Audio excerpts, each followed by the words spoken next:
Ayo berinvestasi akhirat, bangun rumahmu di surganya. Sempurnakanlah ibadah Anda dengan beramal jariah yang pahalanya tidak terputus hingga akhir kiamat dengan ikut berdonasi untuk pembangunan Masjid Agung Al-Akbar Kota Sorong. Assalamualaikum warahmatullahi wabarakatuh. Alhamdulillahi rabbil alamin. Wassalatu wassalamu ala asrafil anbiya wal mursalin Sayyidina wa maulana Muhammadin wa ala alihi wa ashabihi ajma'in, amma ba'd.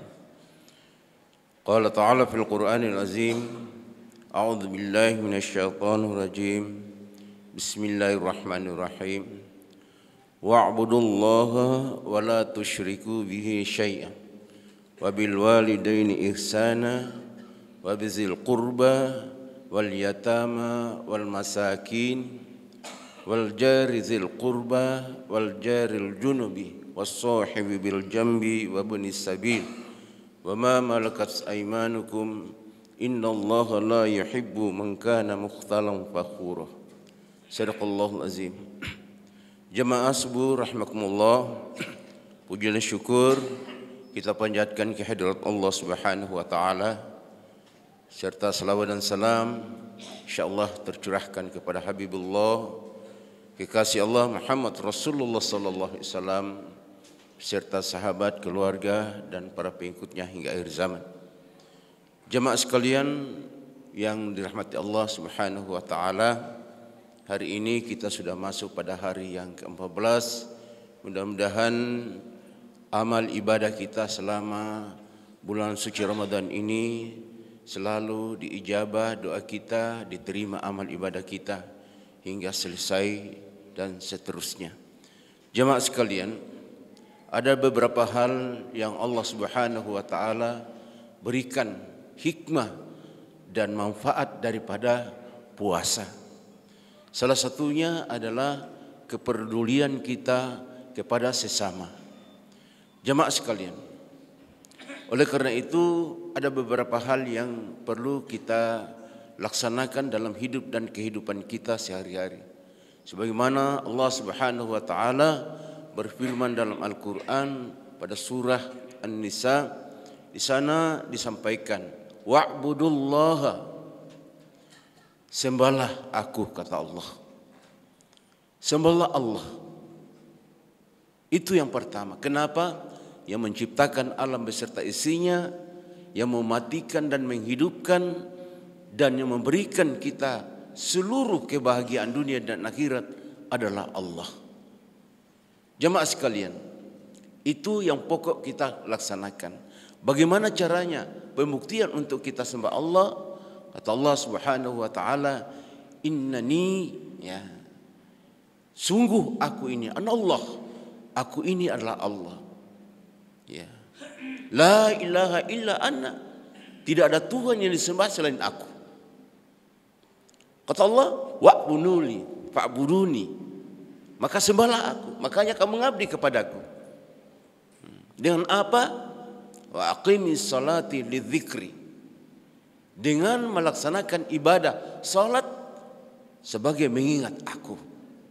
Itu pernyataan Allah dalam Al-Qur'an pada surah Thaha ayat 14. Jemaah sekalian, yang kedua, hari ini kita dilarang.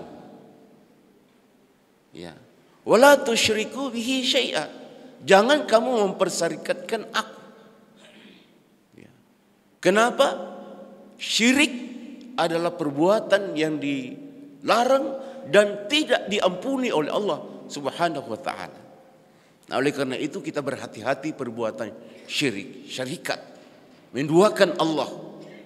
Apa itu? Di samping kita percaya Allah pencipta alam beserta isinya, yang mematikan dan menghidupkan, juga kita mempercaya yang lain. Jemaah sekalian yang dirahmati Allah Subhanahu wa taala. Kemudian kita dianjurkan dalam pelaksanaan ibadah puasa ini kita peduli. Siapa yang kita harus peduli? Yaitu kata Allah Subhanahu wa taala, wabizil qurba, yaitu kaum kerabat. Pertama adalah wabil walidaini ihsana. Kami perintahkan kepada manusia untuk berbuat baik kepada kedua orang tuanya. Ya.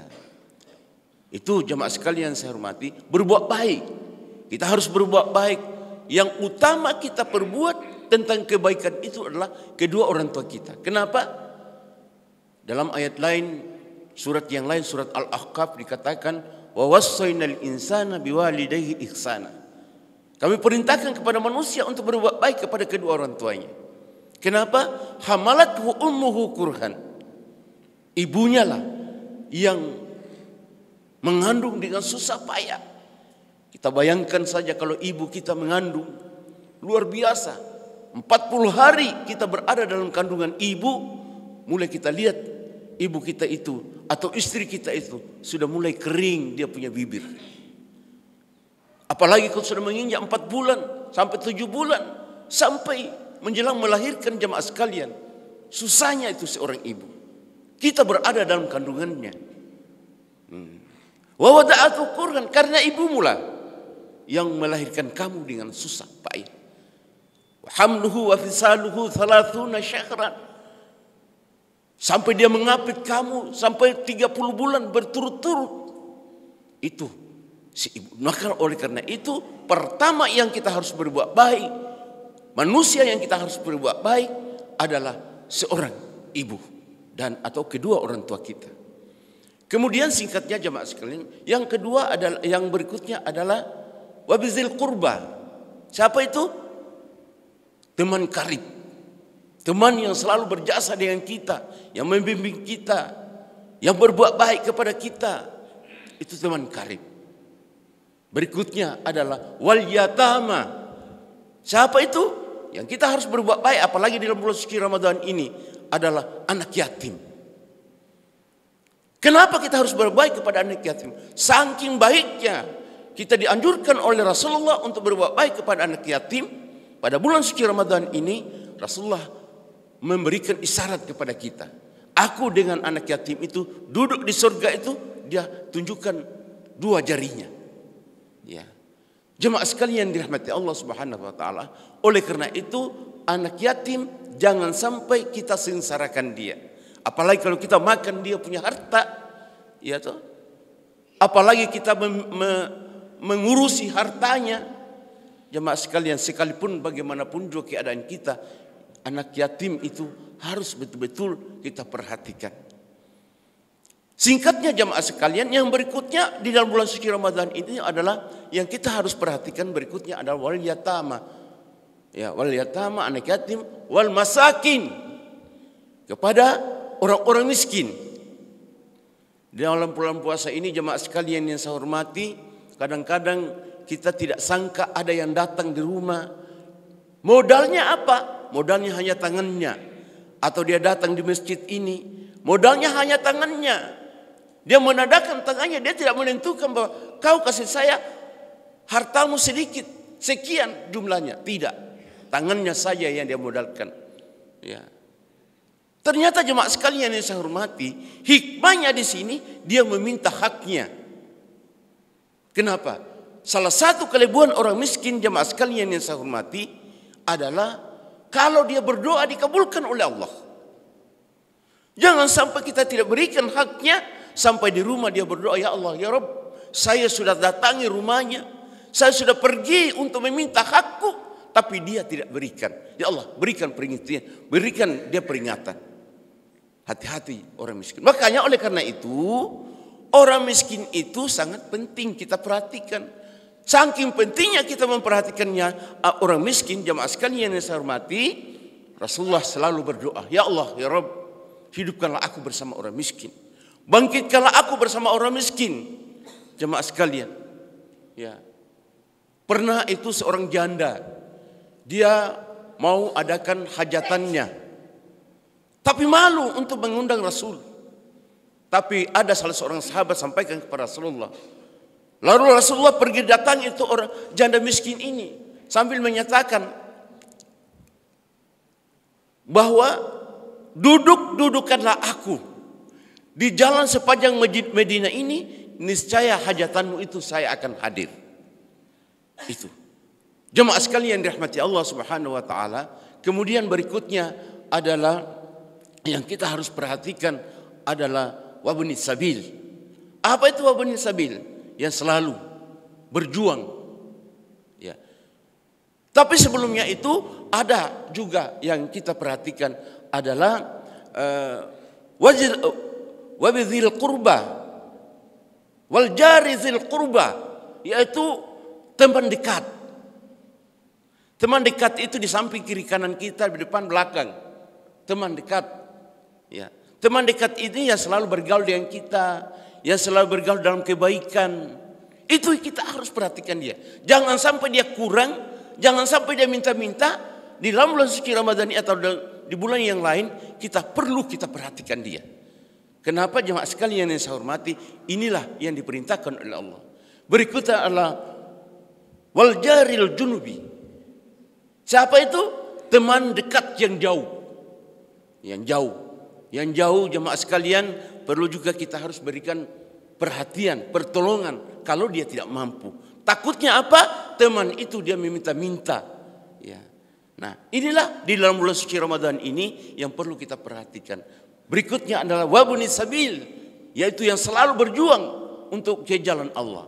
Contoh, kalau ada anak-anak datang yang baru atau anak-anak dari sekolah pesantren, kemudian dia mau pulang ke pesantren ulang untuk melanjutkan pendidikannya, baru tidak ada ongkosnya, ini wajib ditolong. Kenapa? Kalau kita tolong seperti ini, sama saja kita untuk berbuat jariah. Ilmu yang dia dapat itu kemudian dia praktekkan di tempat-tempat yang lain untuk kebaikan, insya Allah kita dapatkan pahalanya. Ya, jariah seterusnya. Jemaah sekalian yang rahmati. Kemudian yang terakhir yang kita perlu perhatikan adalah wa ma malakat aimanukum, yaitu hamba sahaya. Sekarang hamba sahaya mungkin sudah tidak ada. Sekarang kalau kita lihat hamba sahaya, kalau kita terjemahkan seperti pembantu. Ya, lebih keren lagi sekarang itu disebut asisten rumah tangga. Ya. Kenapa? Karena pembantu itulah yang selalu mencuci, yang menyapu, yang menyetrika, yang memasak, yang mengurusi anak-anak. Itu pembantu. Nah, oleh karena itulah jangan sampai kita makan enak-enak sementara pembantu kita sengsara. Jangan sampai kita tidur kasur yang empuk sementara pembantu kita kasihan menderita di dalam rumah kita. Nah, ini adalah tanggung jawab daripada majikan, apalagi kita sebagai seorang laki-laki atau suami yang mempertanggungjawabkan di hadapan Allah Subhanahu wa taala. Nah, oleh karena itulah Allah Subhanahu wa taala katakan, innallaha la yuhibbu man kana mukhtalan fakhura. Allah tidak suka orang-orang yang sombong, orang-orang yang membanggakan diri. Ya. Orang-orang yang selalu membanggakan diri. Itu Allah tidak suka. Nah, jemaah sekalian yang saya hormati, kesimpulannya mari kita buka hati kita untuk memperhatikan orang-orang yang telah saya sebutkan dalam Al-Quran tadi. Mudah-mudahan di ibadah puasa kita sangat bermanfaat dalam hidup dan kehidupan kita, dan Allah mengampuni segala dosa dan kesalahan kita. Saya kira inilah sedikit yang saya sampaikan. Mudah-mudahan ada manfaatnya. Assalamualaikum warahmatullahi wabarakatuh. Ayo dukung media dakwah Masjid Agung Al-Akbar dengan ikut berdonasi pengadaan alat multimedia dan operasional dakwah. Usia boleh terputus, pahala jariah mengalir terus.